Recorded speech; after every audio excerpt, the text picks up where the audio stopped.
The crimes you have in the north, the insecurity you have in the north is as a direct consequence of their own action. They groomed them. Al-Qaeda in the Maghreb, ISIS in West Africa, Boko Haram, Fulani headsmen, bandits, all of them. Who brought them to Nigeria? It's Fulani. Fulani brought them into Nigeria. El Rufai brought them in. Bauchi State Governor brought them in. Are you people deaf and dumb and stupid? When you come out and you pretend, oh, we are one Nigeria. Go and show me. Somebody was asking, where is the boundary, where would the boundary of Biafra begin? And I asked the fool, where did the boundary of Nigeria begin? People from Niger come in and go as they like. Most of these idiots are from Niger. They are building a pipeline to Niger. They are building a railway line to Niger. They are building roads to Niger. Whereas where the money comes from, which is Biafra land, we don't have those infrastructure. No, we don't. But you're taking our money. You come to Izombe, you come to Ohaji, you come to Ebema, you come to Aguleri, you come to Ebonyi. You take our resources, sell it, get the money, and now you're building the way to Niger Republic. And you want me to be happy with you. Clap for you. Oh, Nigeria is doing well. One Nigeria. I think you are insane. You come to my land, you take our oil, you take our gas, you take our manpower, you take everything, our VAT, our tax that we pay. You are now building a road from Katsina to Niger. Airport in Niger. Refinery in Niger.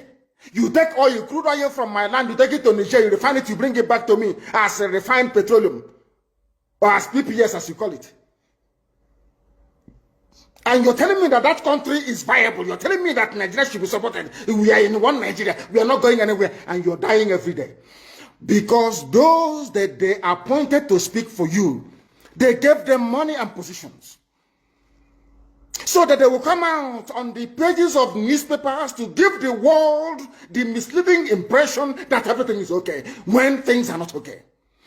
Go through the statements of Ohaneze and see the contradictions in it. Nigeria is not working. We are marginalized. And then you come back and say Nigeria is one. We must stay in it together. Are you not foolish? These are the useless intellectuals that you have. On one hand, you say Nigeria is not working. You're marginalized. You are being discriminated against. You're suffering. They're killing you everywhere. And you come back to the same place and say Nigeria must be one.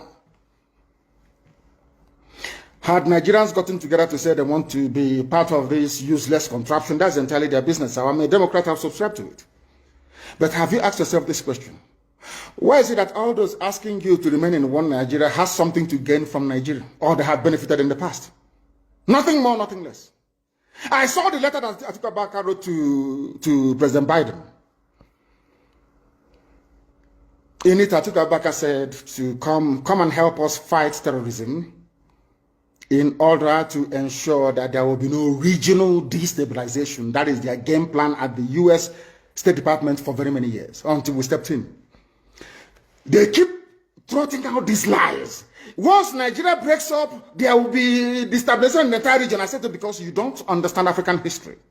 Most of these people are not educated. When I say, they say I'm insulting them. No, I'm not insulting you. Most of you are not educated. In Africa, we are tribal creatures in Africa. In Africa, we are tribal creatures in Africa. We always go back to our village where we were born, where our umbilical cord, how long, where it was buried. That's where we come from. That is why every Christmas, Easter, New Year Festival, or August meeting, you see us migrating back to where we come from. And I keep saying these things to Africans, they don't understand it.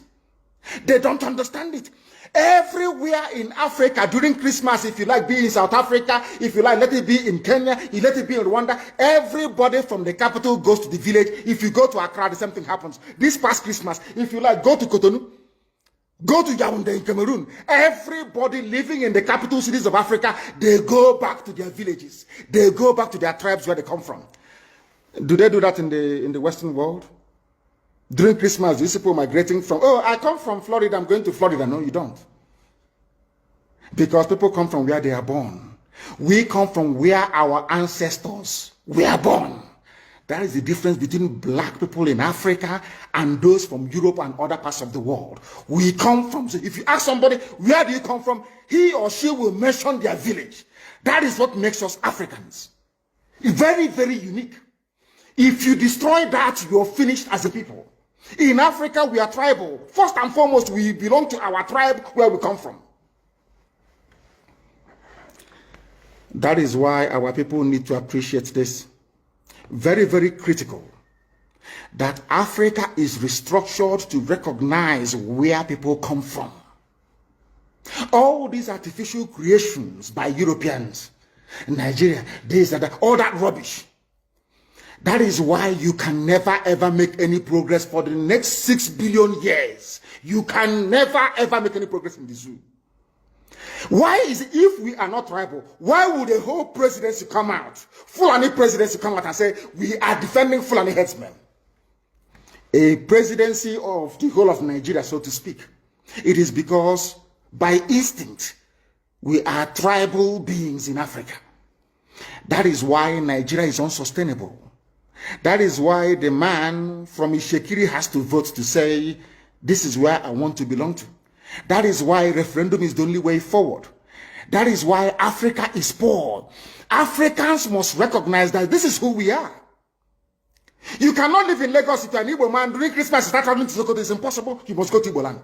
You must. That's where you come from. And if they ask you, oh, but you were born in Lagos, you will say, no, that's where my parents come from. They ask your parents will say, that's where my parents come from.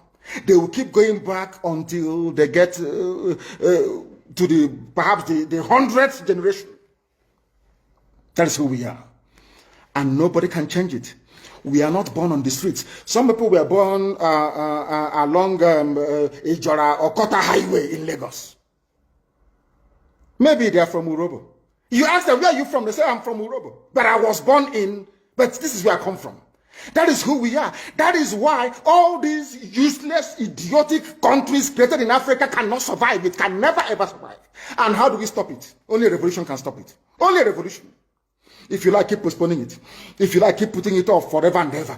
Only a revolution can solve this very problem, because under a revolution, the powers that be, those that be making your life a misery, will be overthrown. Nobody will say it's a coup anymore. It is called popular uprising. Don't let anybody deceive you.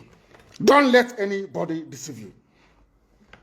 And that is why today some soldiers are listening and they are resigning from the army. How can you be a soldier in the Nigerian army and your village is being occupied by Fulani headsmen? Imagine those from Oyo or Ondo serving in the Nigerian army. These are my Yoruba brothers who are serving in the Nigerian army. You are from Yoruba, you are serving in the Nigerian army, doing one Nigeria. But your village is being occupied by a Fulani. The same people you are serving, or you claim you are serving, your village is under occupation by them. And to make matters worse, those you are serving under their flag, one Nigeria, and the Arabic inscription, or should I say the motto of Ottoman Danfodio, to tell you how foolish Nigerians are. You don't know that the Nigerian emblem, the army emblem of Nigeria, is the motto of Ottoman Danfodio that he used to conquer Hausa people. You don't know that it is there. That's what they're using. You're fighting under the banner of your conquerors. Maybe in Sambisa forest. And now they are sending their advanced strike force into your village. And you're doing one Nigeria. I'm a Nigerian soldier. I'm a Nigerian army. That is why I commend the 127 soldiers that have resigned so far from the army. If you don't do these things I'm asking you to do, you will, when the time comes, as I'm telling them now, remember 2015, remember 2014, remember 2013, I told you all these things. I told you what was going to happen, and now they have all happened before your eyes. You've seen it. I'm warning you now. If you're serving in the Nigerian army, and you think you're loyal to Buratai, you think I'm serving my Nigeria is not a fatherland or motherland to anybody. Nigeria is not a motherland or fatherland to anybody. Nigeria is purely a British creation. A British creation. Because if Nigeria was to be a nation or country, there is no way those that call themselves the presidency Asoro can come out to support illegality in Ondo State. Because they know they are doing it for them. Why do you think they want to avenge and revenge for Sir Ahmadu Bello? Why? They knew that Ahmadu Bello and his people, so to speak, were fighting for them. They understood that. At the time, the Hausa people thought that the Fulani was fighting for them, but today it's very clear. I asked you a simple question when I began. Are you hearing Hausa Fulani anymore? No, it's only Fulani, because they have taken over the entire corner. That is one thing you need to understand. People must begin to appreciate this. If you are in the Nigerian army and you're serving the Nigerian army, you are only paving the way for the conquest of your village, the rape of your daughters, and the abduction of your mothers. I'm telling you this. You are in the Nigerian army, yes.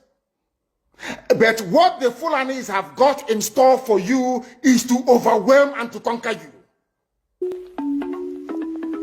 I feel sorry for those of you who are so foolish that they cannot reason.